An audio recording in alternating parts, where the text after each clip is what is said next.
Bonjour, Tanguy pour Tri-Session Magazine.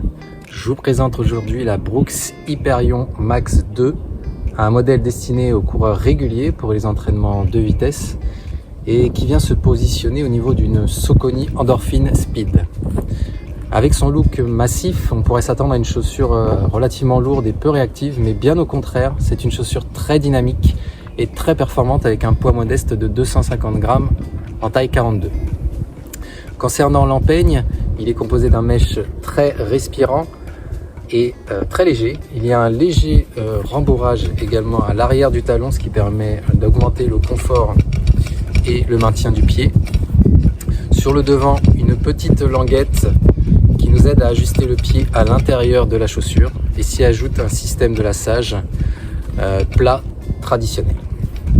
La chaussure n'a pas de plaque carbone, mais elle inclut une plaque Pebax et le ressenti est assez proche. Ceci offre une grande réactivité, certes moins qu'avec une plaque carbone, mais qui remplit très bien son rôle. L'amorti, lui, est assez ferme, avec une chaussure assez rigide, et la chaussure est du coup relativement stable, peu importe la foulée, mais il faut quand même un petit peu s'habituer à cette rigidité de la chaussure. De plus, il y a une technologie Rapid Roll Rocker qui l'incurvation de la semelle qui donne une géométrie donc comme j'ai dit incurvée et assure un bon déroulé de la foulée et une propulsion automatique du pied vers l'avant. Question adhérence et durabilité, il y a des petits renforts en caoutchouc à l'avant et à l'arrière de la chaussure qui assurent aussi bien une bonne adhérence et une protection de la mousse qui est relativement fragile ici, mais qui est protégée par ces petits renforts. J'ai été séduit par la réactivité et le dynamisme de cette chaussure. Pour mon usage personnel, je ne l'utiliserai pas pour les footings et pour les sorties en endurance fondamentale, parce qu'elle n'est pas faite pour ça, mais j'utiliserai pour les séances de vitesse et mes séances à allure spécifique marathon.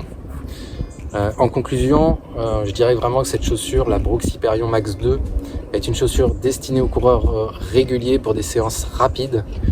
Elle peut être utilisée aussi bien à l'entraînement qu'en compétition, du 5 km au semi-marathon pour des coureurs qui ne voudraient pas mettre des plaques carbone ou qui ont des allures, je dirais, entre 4 et 5 minutes au kilo. Et le prix de cette chaussure est d'ailleurs en accord avec ses performances parce qu'il est à mi-chemin entre une chaussure à plaque carbone très performante et une chaussure que je dirais plus classique. En tout cas, je ne peux que vous recommander cette chaussure, cette Brooks Hyperion Max 2.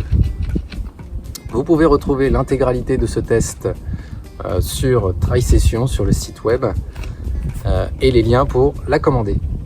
Et je vous dis à très vite pour un nouveau test.